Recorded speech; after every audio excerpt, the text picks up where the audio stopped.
अस्सलाम वालेकुम and welcome to my YouTube channel. मैं हूं अफजाल मुस्तफ़ा और आज की इस पर्टिकुलर वीडियो में हम मज़ीद दो नए HTML एलिमेंट्स के बारे में सीखने वाले हैं। और ये HTML एलिमेंट्स पुराने जो हमने पहले HTML एलिमेंट्स सीखे हैं उनसे थोड़े से डिफरेंट हैं। इनमें जो डिफरेंस है पहले हम उसको सीखेंगे, उसके बाद हम देखेंगे कि इनको इस्तेमाल कैसे किया जाता है। तो चलिए चलते हैं हमारी लैपटॉप स्क्रीन पे।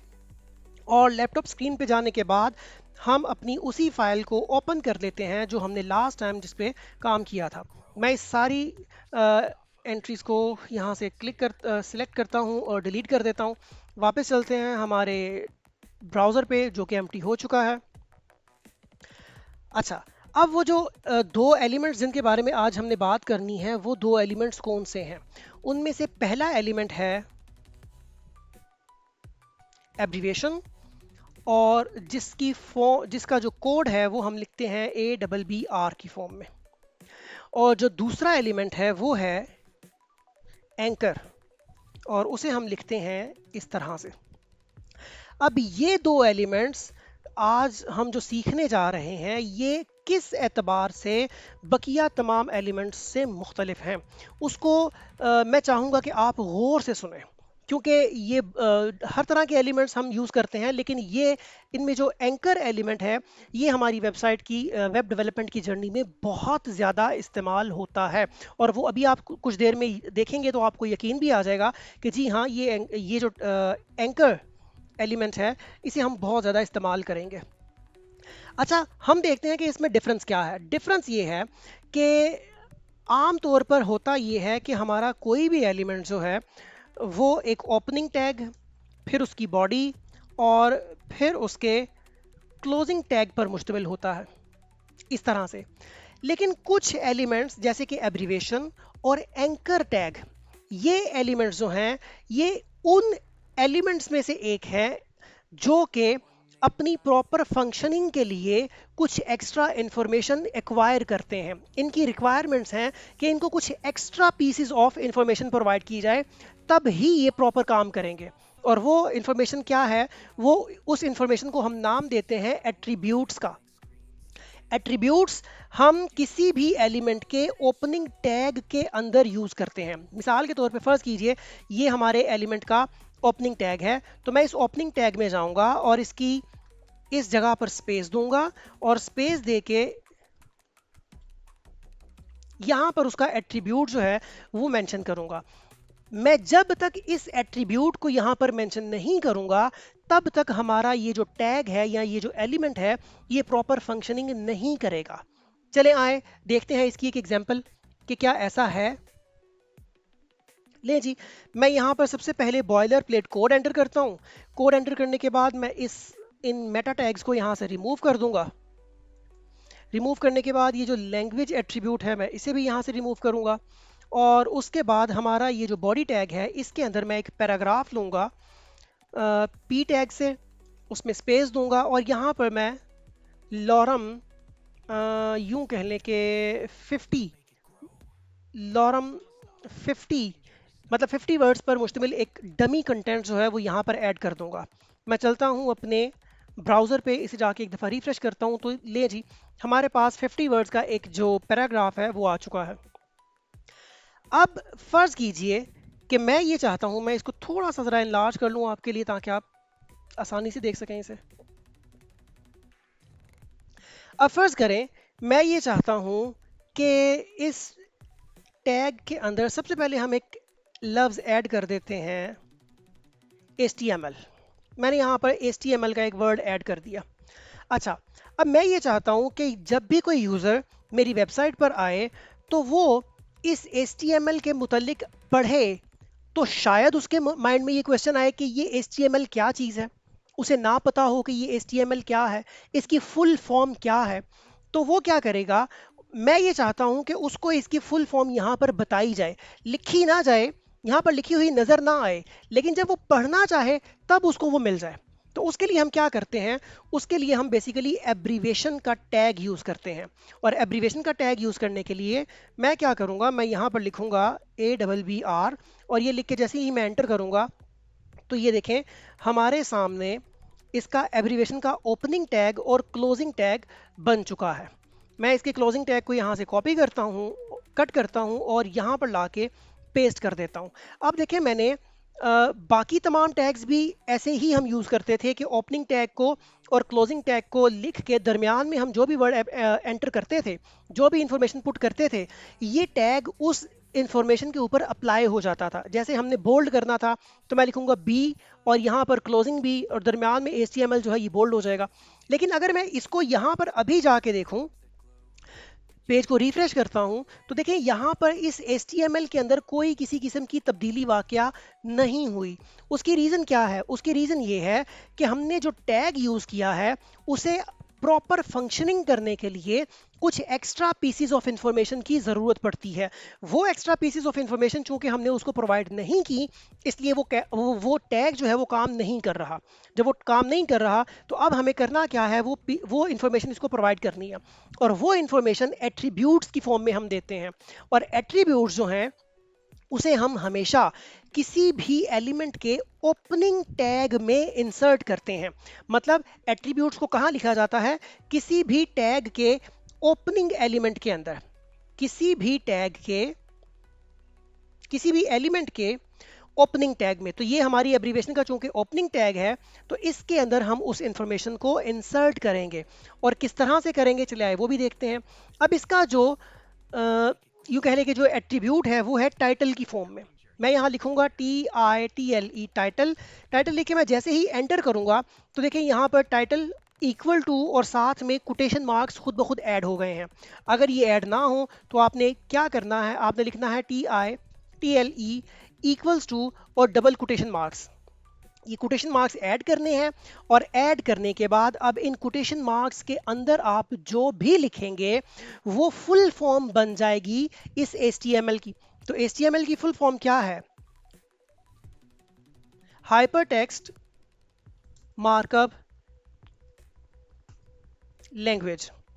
हाइपरटेक्स्ट मार्कअप लैंग्वेज HTML की फुल फॉर्म है। तो अब ये हमने यहाँ पर लिख दी। अब हम वापस चलते हैं हमारे इस ब्राउज़र विंडो के ऊपर। तो ज़रा गौर से देखिए यहाँ पर इस वक्त दो तब्दीलियाँ रूनुमा हो चुकी हैं। उनमें से पहली तब्दीली ये है कि HTML चूंकि हमने इसको एब्रीविएशन टैग के अंदर लिखा है इसलिए ये अंडरलाइन हो चुका है डॉटेड लाइंस के ज़रिए। मतलब एक डॉटेड लाइन इसके नीचे लग चुकी है। दूसरी तब्दीली ये है कि जैसे ही मैं अपना ये कर्सर, अपना ये माउस इस HTML के वर्ड के ऊपर लेकर जाऊंगा तो आप गौर से देखें एक बॉक्स रूनुमा होता है जिसके ऊपर वो इंफॉर्मेशन नज़र आ रही है हमें जो हमने टाइटल के अंदर लिखी थी। आई रिपीट कि इस कर्सर को, हमारे माउस को या इस कर्सर को जैसे ही मैं इस HTML के टैग पर HTML के एलिमेंट इस वर्ड पे लेके जाऊंगा तो वो इंफॉर्मेशन जो हमने एब्रीविएशन टैग के जरिए इस पे अप्लाई की थी वो अब रूनुमा हो चुकी है, वो नजर आना शुरू हो चुकी है। और ये जो बॉक्स नजर आ रहा है यहाँ पर इसे हम टूल टिप का नाम देते हैं और इस टूल टिप के अंदर वो इंफॉर्मेशन जो है वो हमें नज़र आ रही है। तो ये इस्तेमाल है एब्रीविएशन टैग का। इसके बाद अगर हम बात करते हैं हमारा दूसरा टैग, दूसरा टैग बहुत इंपॉर्टेंट है और ये बहुत ज़्यादा इस्तेमाल होगा। तो मैं रिक्वेस्ट करूंगा आपसे कि आप इसको गौर से देखिएगा। अच्छा, अब दूसरा टैग जो है उसको इस्तेमाल करने के लिए फ़र्ज़ करें मैं यहाँ पर एक लफ्ज़ लिख देता हूँ आर वेबसाइट।